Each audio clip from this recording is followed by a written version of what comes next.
آداب میں سے 11واں ادب ہے قضائے حاجت کے آداب۔ ہر انسان کو رب تعالیٰ نے ایسا بنایا ہے اسے فطری طور پر کچھ ضروریات سے فارغ ہونا پڑتا ہے۔ یہ کام حیوانات بھی کرتے ہیں اور انسان بھی، لیکن اللہ تعالیٰ نے انسان کو جیسا کہ معزز بنایا تو اس سے یہ توقع رکھی ہے کہ وہ اپنی انسانیت کے مطابق طرز عمل اختیار کرے۔ انسان کو اس کام کے لیے بھی وحی الہی کی رہنمائی کی ضرورت ہے۔ نبی صلی اللہ علیہ وسلم کا مسنون طریقہ ہی ہمارے لیے مشعل راہ ہے، اس لیے ہر مسلمان کو اللہ کا حکم سمجھ کر نبی صلی اللہ علیہ وسلم کی سنت کے مطابق یہ کام کرنے کی کوشش کرنی ہے تاکہ اسے اجر ملے، اللہ تعالیٰ اس سے راضی ہو جائے اور وہ عمل عبادت بن جائے۔ یہ آداب اسلام کے ہیں، اس لیے انہیں سیکھنے اور ان پر عمل کرنے کی ضرورت ہے۔ اسی طرح سے قضائے حاجت کے حوالے سے اگر ہم دیکھیں تو کچھ آداب ایسے ہیں جو قضائے حاجت سے پہلے کے آداب ہیں، کچھ اس موقع کے آداب ہیں، اور کچھ بیت الخلاء سے باہر آنے کے وقت کے آداب ہیں۔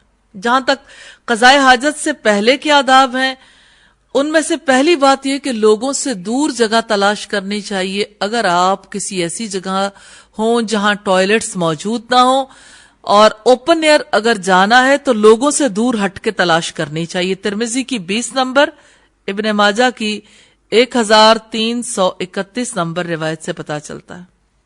اس کا مقصد یہ ہے کہ کوئی انسان اسے دیکھ نہ پائے۔ جس وقت انسان کسی عمارت کے ٹوائلٹ میں آ جائے یا راستے میں تعمیر شدہ ٹوائلٹس میں سے کسی میں جائے تو پھر اس احتیاط کی ضرورت نہیں رہ جاتی۔ قضائے حاجت سے پہلے کے آداب میں سے دوسری بات یہ ہے کہ کوئی ایسی چیز اپنے ساتھ لے کر نہ جائے جس پر اللہ کا ذکر ہو، مثال کے طور پر قرآن مجید یا دینی کتب وغیرہ، یا ایسی انگوٹھی یا ہار یا نیکلس جس پر اللہ کا نام لکھا ہو۔ بعض علماء یہ کہتے ہیں کہ سفر کی حالت میں یا کسی عام جگہ پر جہاں انگوٹھی یا بیگ یا کرنسی کے گم ہونے کا خطرہ ہو اور اس میں اللہ تعالیٰ کا نام ہو تو پھر ان کو بیگ کے اندر رکھ کر لے جانے میں کوئی حرج نہیں، لیکن یہ بھی اس صورت میں جب اس کے ارد گرد ایسے لوگ ہوں جن کو وہ جانتا نہ ہو۔ اگر جان پہچان کے لوگ ہوں تو سامان ان کے حوالے کیا جا سکتا ہے۔ تیسری احتیاط یہ کہ اپنے ساتھ پانی لے کر جانا چاہیے۔ عمارتوں کے اندر تو جو ٹوائلٹس ہوتے ہیں وہاں تو پانی موجود ہوتا ہے، لیکن پانی کے بارے میں یقین ضرور کر لینا چاہیے، کیونکہ ہو سکتا ہے پانی ختم ہو جائے، انسان کسی مشقت میں مبتلا نہ ہو، اس وجہ سے پہلے سے دیکھ لینا چاہیے۔ بخاری کی 143، مسلم کی 6368 نمبر روایت سے پتا چلتا ہے۔ جہاں تک کھلی جگہوں کا تعلق ہے وہاں تو پانی کا انتظام کر کے جانا ضروری ہے، اور اگر کسی بیت الخلاء میں پانی نہ ہو تو عارضی طور پر ٹشو پیپرز یوز کیے جا سکتے ہیں، لیکن بعد میں طہارت حاصل کرنی ہوگی۔ چوتھی بات یہ کہ قضائے حاجت کے لیے مناسب جگہ تلاش کرنی چاہیے۔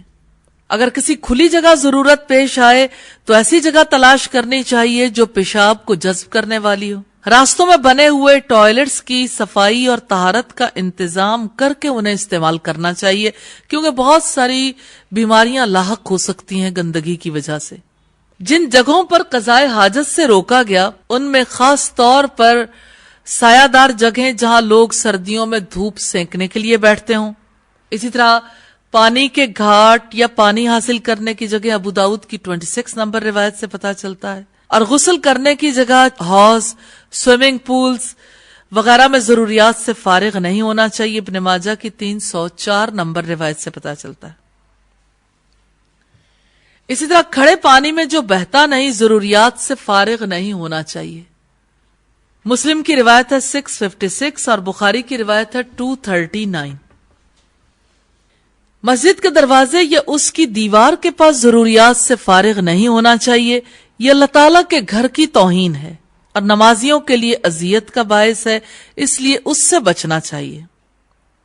اسی طرح قبلے کی طرف رخ کر کے یا پشت کر کے نہیں بیٹھنا چاہیے، مسلم کی 609، بخاری کی 144 نمبر روایت سے پتا چلتا ہے اور ابن ماجہ کی 317 نمبر سے۔ عمارت کے اندر بنے ہوئے ٹوائلٹس کے بارے میں کچھ علماء نے یہ کہا ہے کہ جائز ہے۔ 7ویں احتیاط یہ کہ کھڑے ہو کر پیشاب نہیں کرنا چاہیے، خاص طور پر جہاں انسان پر پیشاب کے چھینٹے پڑتے ہوں۔ لیکن اگر جگہ ایسی ہے جیسے آج کل ٹوائلٹس میں بنی ہوتی ہے تو کچھ علماء کے نزدیک کوئی حرج نہیں، کیونکہ یہ نبی صلی اللہ علیہ وسلم کے فعل سے ثابت ہے۔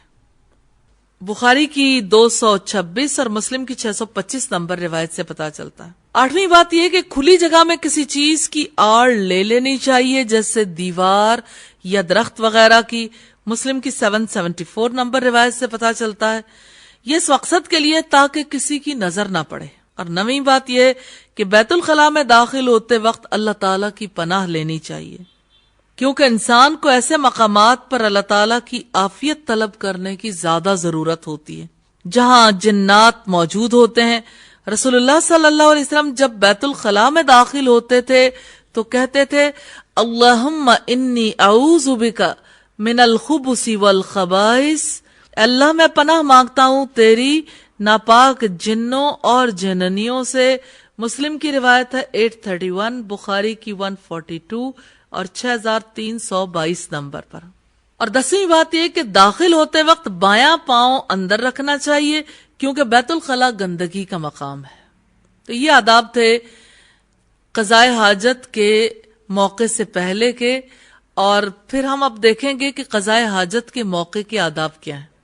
پہلی بات تو یہ کہ زمین کے قریب ہونے سے پہلے کپڑا نہیں اٹھانا چاہیے، کیونکہ یہ مکمل سطر پوشی کا تقاضا ہے۔ اگر ضروریات سے فارغ ہونے کے لیے کھلی جگہ پر گئے ہوں تو دوسروں کی نظروں سے چھپنا ضروری ہے۔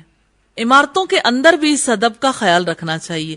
ابو داؤد کی 14 نمبر اور ترمذی کی 14 نمبر روایت سے پتا چلتا ہے یہ فعل حیا کے قریب کرتا ہے۔ دوسری بات یہ کہ شرمگاہ کو دائیں ہاتھ سے نہیں چھونا چاہیے، مسلم کی 613 اور بخاری کے 154 نمبر روایت سے پتا چلتا ہے۔ پھر یہ کہ دائیں ہاتھ سے انسان نے کھانا کھانا ہوتا ہے اور دیگر پاکی کے کام انجام دینے ہوتے ہیں۔ تیسری بات یہ کہ دائیں ہاتھ سے استنجا نہیں کرنا چاہیے، مسلم کی 613، بخاری کی 154، ابن ماجہ کی 312 اور مسلم کی 606 نمبر روایت سے ہمیں پتا چلتا ہے۔